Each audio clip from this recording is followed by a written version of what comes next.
These are your notes for, excuse me, chapter 7 of Positive Child Guidance. Chapter 7 is about designing developmentally appropriate environments, both inside and out.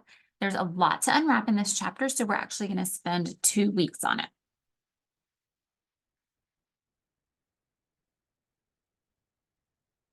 So your chapter objectives, hopefully by the end of this chapter, you'll be able to explain how an environment can nurture appropriate behavior, design developmentally appropriate indoor environments, create a calm, peaceful classroom environment, design a developmentally appropriate outdoor environment, and create a nurturing social environment, and demonstrate yourself nurturing behaviors.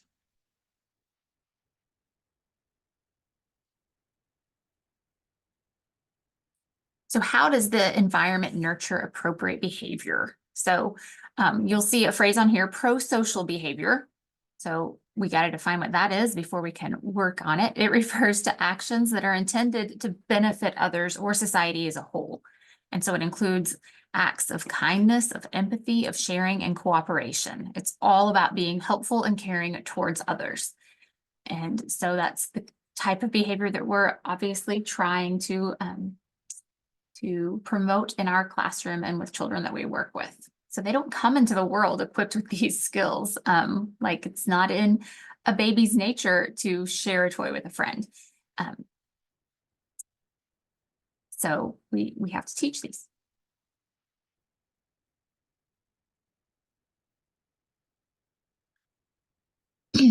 When each child has a role to play in the classroom, sorry, I skipped ahead.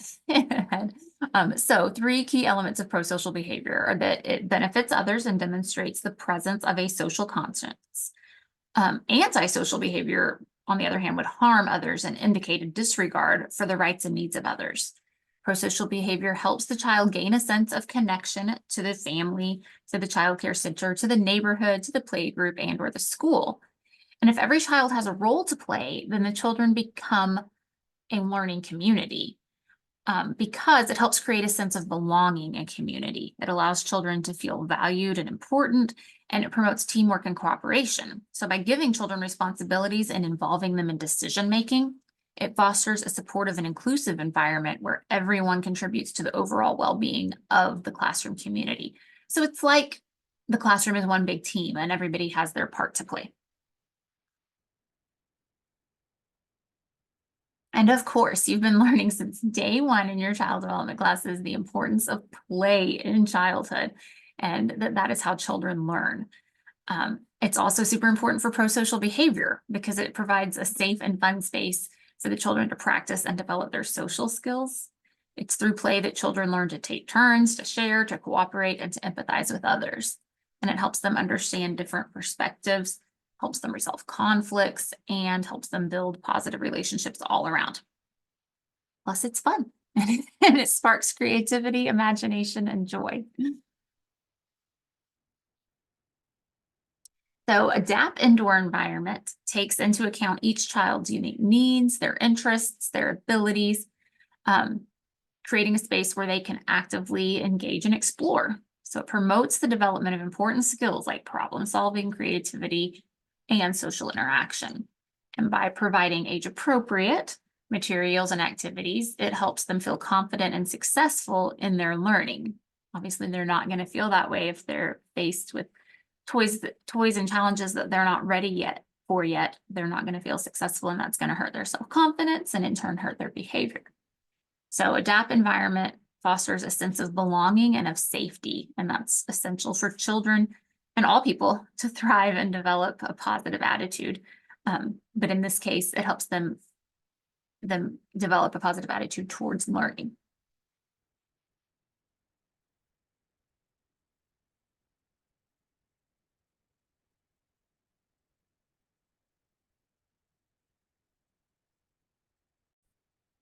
So let's talk about some of the effects of the classroom environment on guidance. So you see here, it says some early childhood classroom settings have an atmosphere that seems halfway between a festival and a flea market. Excuse me. And I think we've all seen those classrooms that just are maybe sensory overload. We want lots of visual stimulus and sensory objects, but sometimes they can be too much, right? Um, and so environments that are overstimulating can be overwhelming and exhaustive for kids. And they may have excessive sensory input, like I just said, like loud noises, bright lights, crowded spaces. And that can make it really difficult for children to focus. So we want to avoid classrooms like this because they can cause stress, anxiety, even meltdowns. So we want to create a calm and soothing environment with appropriate lighting, soft colors, and most importantly, quiet spaces that they can go to if they would be more comfortable, and it helps them regulate. So it's important to consider every person's sensory needs and provide a balanced environment so that we can promote well-being and allow optimal engagement for a learning environment.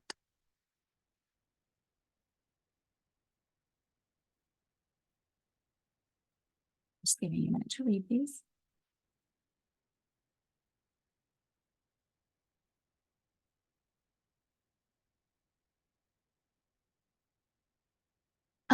Sometimes we also see instead of the overstimulating, we might see one that's more like a dentist waiting room, like it says here. They're not messy because that's what the adults need in their lives, or some adults need that in their lives. And so if it's a teacher who does not like mess, early childhood might be difficult for her or him. But because kids are going to be messy and because they need lots of stuff around, just not too much, like we covered in the last one. But an environment that does not promote pro-social behavior may lack opportunities for social interaction and cooperation. Like if there's limited spaces for group activities, or if materials are not easily accessible, like I said, because maybe the adult in the room likes it neat, so they're put away all the time, that discourages collaboration among children and opportunities to learn. Another thing that can be a hindrance to pro-social behavior is if there's a lack of clear expectations or of positive reinforcement for those behaviors. It may not encourage children to engage in being kind and helpful with others. So it's just really important that we create an environment that is not isolating or competitive, and we'll talk about that later. We need to be inclusive and supportive.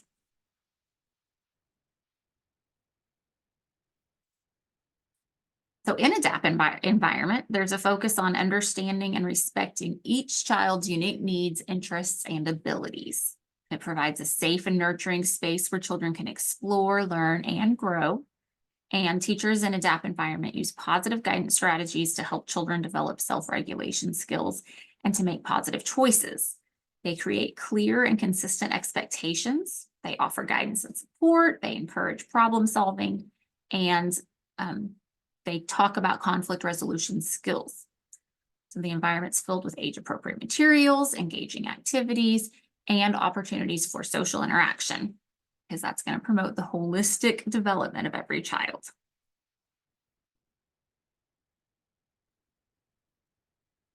One important aspect of creating spaces that encourage collaboration and creating spaces, that encourage collaboration and interaction.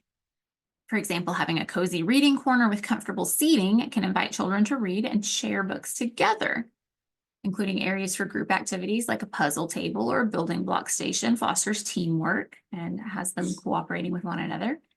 It's also helpful to display visual cues like posters or charts that promote positive social skills. So if they can see that happening in children in the posters, that's going to reinforce pro-social behaviors. So by creating an environment that supports social connections and encourages kindness, we're helping them develop their pro-social skills while still having fun.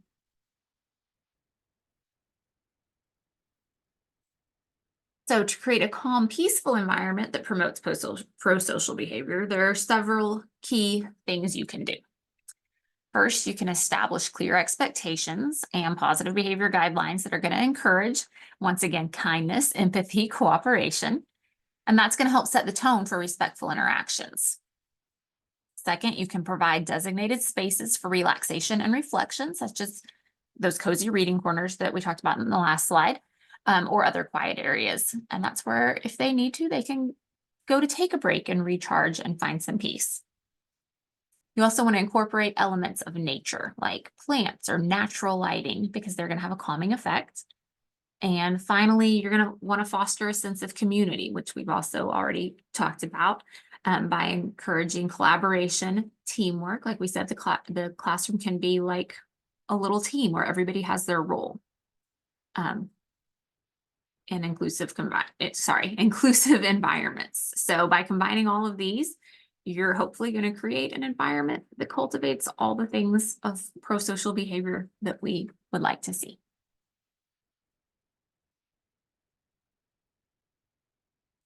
Developmentally appropriate activities. When adults hold unrealistic expectations for children, stressful, even angry relations erupt. The secret to a cooperative, caring, and generous atmosphere among young children lies in meeting their basic needs. So if those basic needs aren't met, they're not going to be able to get to the rest of them. An overwhelming need of early childhood is the need for fascinating, authentic, and challenging activities. Challenging that's just beyond their level, not so much that they're going to get frustrated.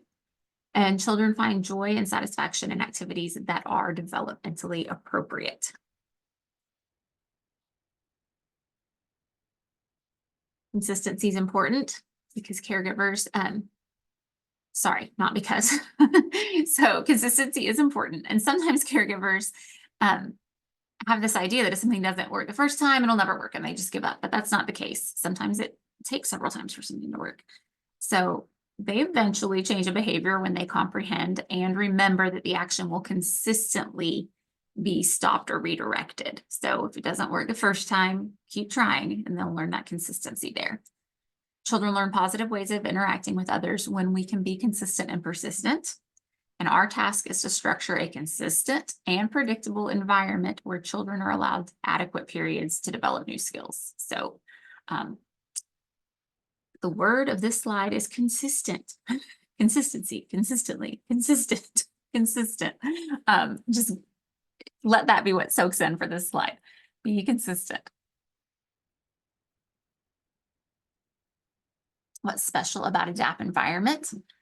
They're warm and homey. Children should be visually drawn to the blocks, to the puzzles, to the puppets, to the books, games, plants, and art materials. In the case of learning materials, more is not always better. Quality is what counts. And that's otherwise you get into that clutter and overstimulating that we talked about before. Furniture and equipment need to break the floor space into clearly defined learning centers to discourage running and getting hurt. And messy activities are a must. Clay projects, water play, painting. They should be available regularly for children 2 years of age and older. Regularly, not just special occasions. They need to get messy and be able to explore. The child is enjoying a creative expression and learning to deal with symbols, to follow a sequence of tasks in a specific order, and to be responsible. Your role as the adult is to support and guide the child through problem solving, not to solve the problems for them. Plan for appropriate behavior by limiting quantities. They should have choices, but not too many choices and be overwhelmed. And all activities are geared to meet the children's ability levels and to enhance independence. Meet their ability levels, maybe push just beyond, but again, not be too far beyond what they can do. Schedules are important in promoting positive behavior because they provide structure, they provide routine, and they provide predictability. And these are all things that children thrive on. When they know what to expect and can anticipate what comes next is when they're the most successful. So having a consistent, there's that word again, schedule helps children feel secure. It reduces anxiety and therefore challenging behaviors that may arise from uncertainty or confusion are hopefully eliminated. It also helps children develop self-regulation skills as they learn to transition between activities and manage their time effectively. If they know what's coming next and they know that they're excited for that, they're going to manage their transitions and get there faster.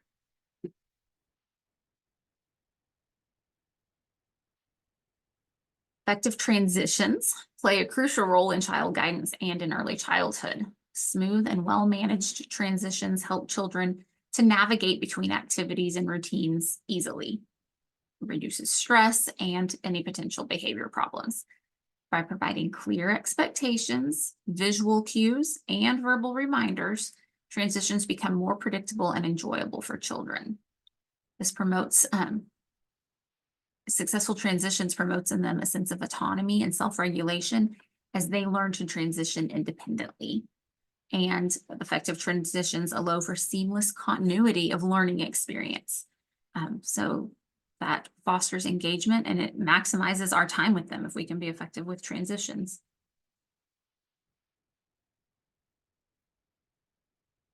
And consistent, there's that word again, predictable routines help children feel secure, they reduce anxiety, and they help prevent challenging behaviors. Routines provide a sense of structure and of organization, and that allows children to understand what's expected of them and what will happen next. And that predictability helps them to develop their self-regulation skills, again, as they anticipate transitions, and it helps them manage their emotions effectively. Sometimes transitions make some children very unhappy, but we can just be consistent. It can really help. They thrive on routine.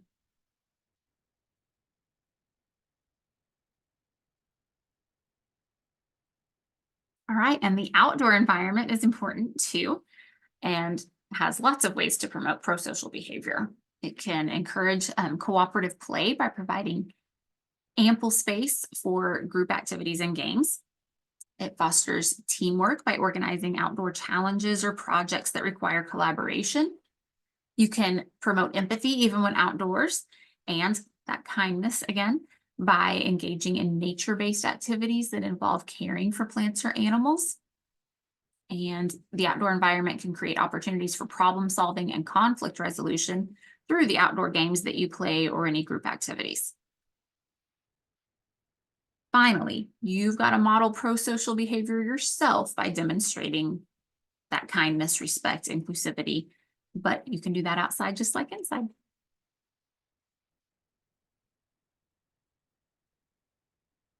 So playgrounds must support strong, healthy bodies by giving opportunities for exercise and skill development. Exercise is natural and pleasurable for children. They need it, just like all of us do. Um, they need to play on equipment that helps them learn specific motor skills, as well as refining coordination and balance. And vigorous exercise allows them to work off excessive energy, enabling them to settle and concentrate more effectively. Many elementary school administrators have cut back or eliminated playground time, and this is a fact that your book brings up. That's why that's on this slide. And that's devastating. And it's one of your discussion topics for next week is what you would say to a administrator who wanted you to cut back on playtime, outdoor playtime for children.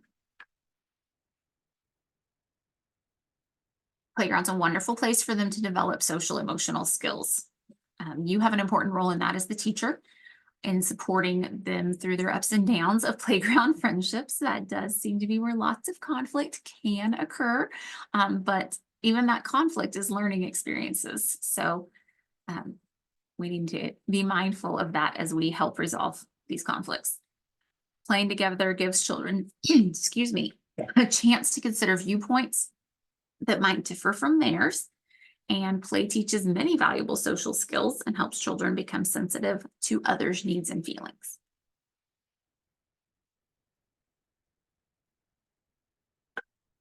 The outdoor environment stimulates learning by presenting a natural environment full of interesting living and non-living objects. Children naturally explore anything that captures their curiosity, so that's helping with cognitive development. In addition to the all-important free play, the outdoors offers opportunities for planned learning activities and opportunities, and that's a fantastic way to engage children in meaningful and educational experiences. You could design nature walks or scavenger hunts to encourage them to explore and encourage their observation skills. You could even set up outdoor art stations for children to express their creativity with natural materials. You can plan gardening activities where children can learn about plants, sustainability, and having a responsibility because they've got to take care of those plants. You can incorporate outdoor science experiments or sensory activities that are going to stimulate curiosity and critical thinking.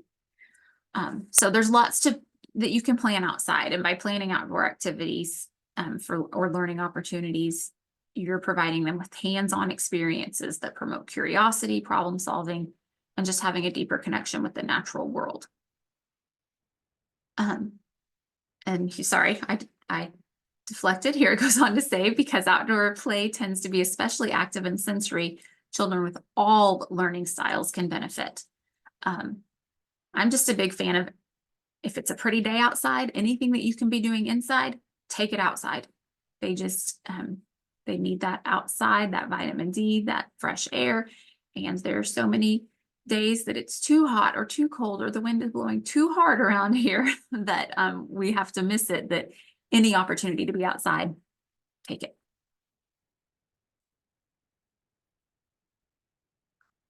So the playground also needs to be DAP. First, provide a variety of open-ended materials and equipment that allow for exploration and creativity. And that can include natural materials like sticks, rocks, leaves, items for building and imaginative play. Again, stuff from inside that you can take outside, or you can have outdoor toys for those. Create spaces that support different types of play. You need to have areas for active play. Again, areas for quiet reflection. It could be recess time that someone needs some quiet time, and areas for social interaction. Lots of playgrounds have little houses or little storefronts and things like that. And so that's creating dramatic opportunities for dramatic play and social interaction. You need to also ensure that the outdoor environment is safe and accessible for all children. Of course, that it's supervised. We've got slides on this coming up, and that it's age appropriate. And so incorporate opportunities for children to engage with nature, whether that's through gardening, observing wildlife, or participating in environmental activities.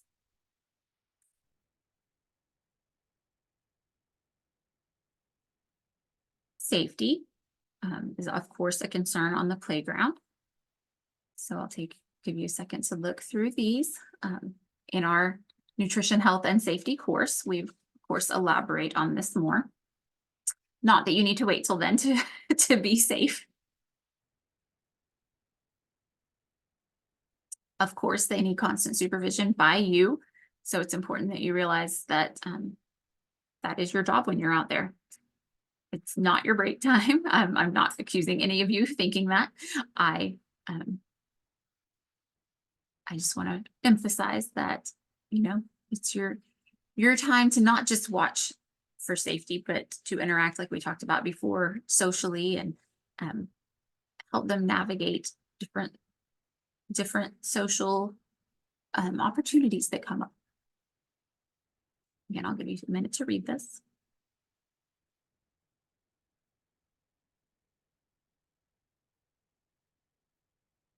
Playgrounds also need to be inclusive, meaning that any child of any varying abilities can partake in the playground activities and has opportunities to play out there.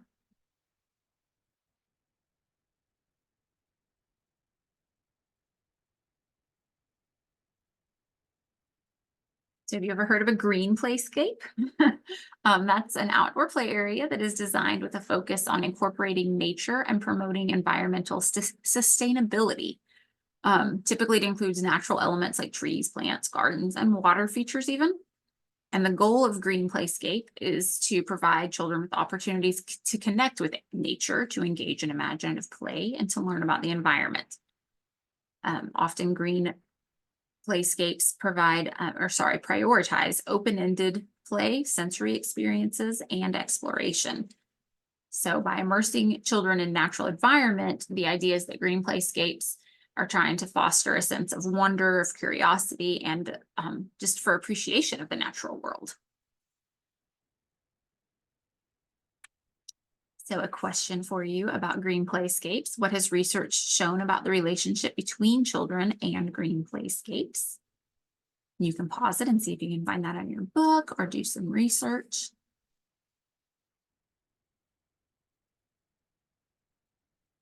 The answer is that the University of Illinois researchers who are studying the relationship between children and nature have found that green playscapes not only ease the symptoms of attention deficit disorders, but also improve the quality of play and the quality of interactions between children and adults.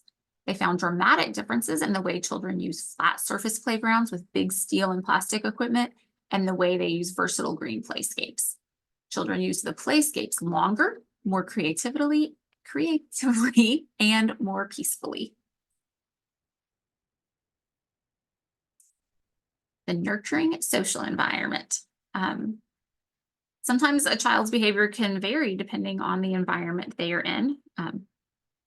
Sorry, that's me skipping ahead to the bottom one. My notes on that skipped, but I'll give you an opportunity to read these. Adults who hope to stimulate prosocial behavior in young children must first establish a nurturing social environment. Children who worry about being hurt or feel stressed or feel pushed into competition will probably have little interest in prosocial behavior.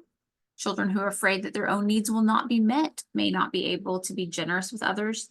And children may behave in a prosocial manner in one setting, but not in another. And sorry, that's where I started taking my notes because I thought that some of you might be curious about how that works out.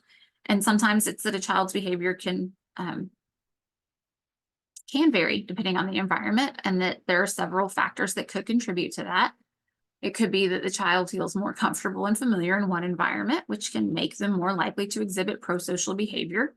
I mean, as adults, we're more we're more comfortable in some environments than others, right? And more likely, therefore, to open up. Hopefully, we're still always kind to others, but we might be more social in some environments than in others. The social dynamics and expectations within each environment can influence their behavior.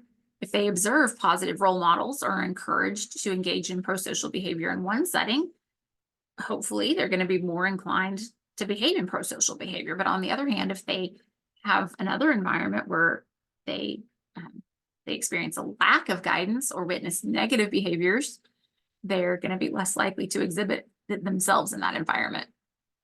So it's important for us to consider the unique characteristics and social influences of each environment when understanding why a child's behavior might differ.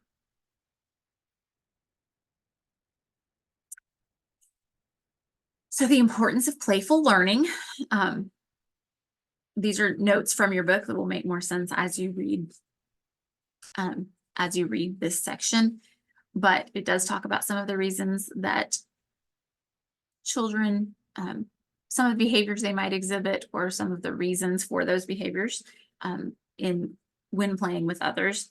One of the big ones is tattling. You also have a question about that this week or next week in your discussion. And of course, we want to guide them away from tattling for no reason. It's important to teach them alternative ways to handle situations other than tattling, because that's going to make them not fit in with the other children. If they're known as the tattletale, we all remember that, right?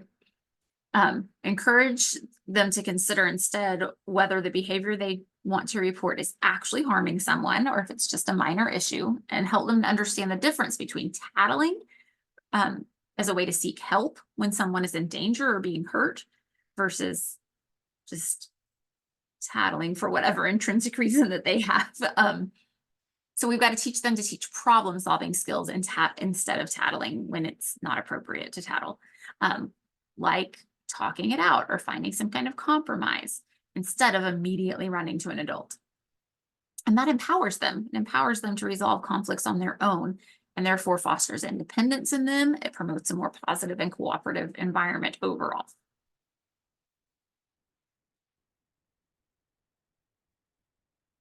And the importance of playful learning continued. I'll let you read those. Of course, you can also pause and read them and then unpause.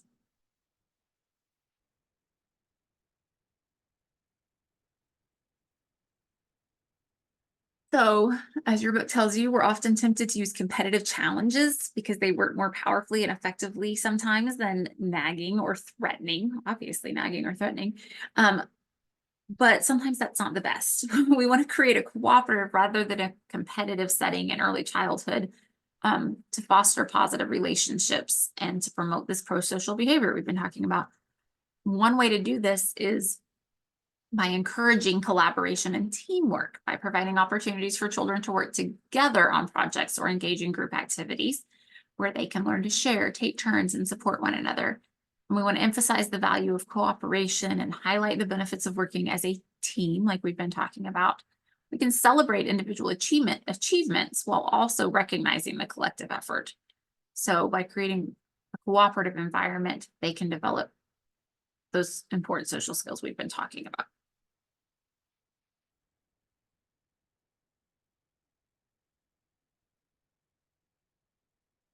So the nurturing adult, which is what you're striving to be, what you probably already are if you got into this field.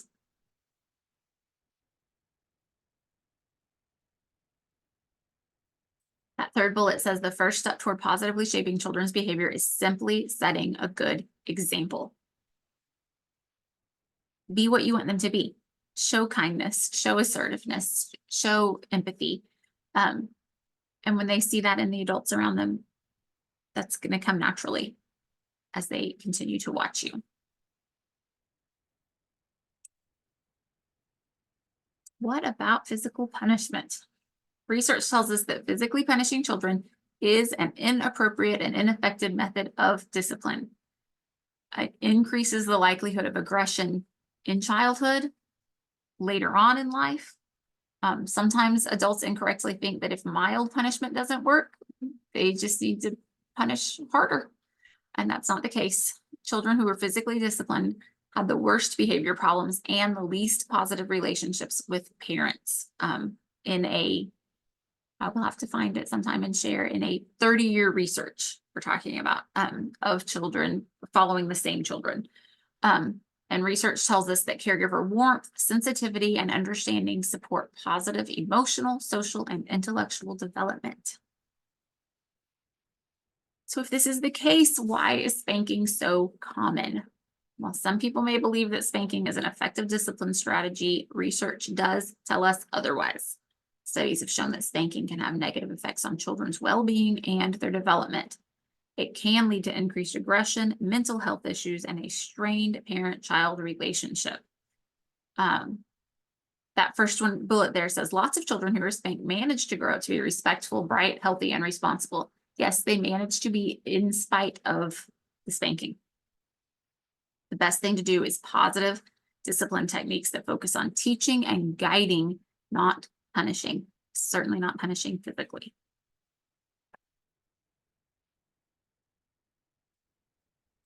How does a nurturing adult respond to aggression? Well, a nurturing adult responds to aggression by focusing on de-escalating the situation and teaching alternative ways to express emotions. The adult must stay calm and empathetic. You need to acknowledge the child's feelings while setting clear boundaries at the same time. So you might say something like, you can see that you're feeling angry right now, and it's okay to feel that way, but it's not okay to hit. Let's find a different way to solve this problem together.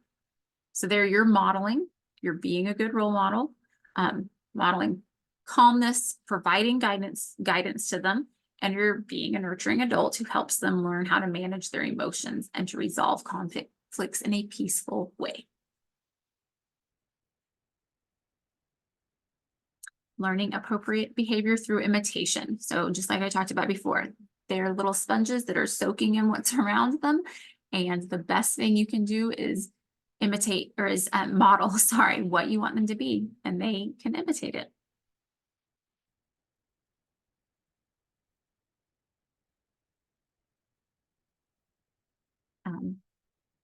Just constantly being more attentive to their individual needs are signs of a nurturing adult and what they need. So I'll let you read those.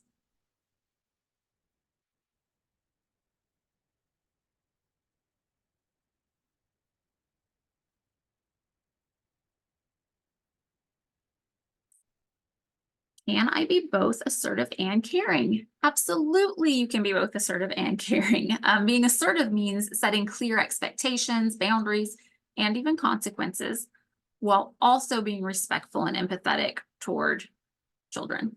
or adults. By being assertive, you create a structured and nurturing environment where children can feel safe, supported, and guided. So it's all about finding the balance between being firm and kind. And make sure that you're willing to protect individual rights of each child. Don't be hesitant to enforce appropriate rules fairly and firmly. They need consistent, there's that key word again, authoritative guidance.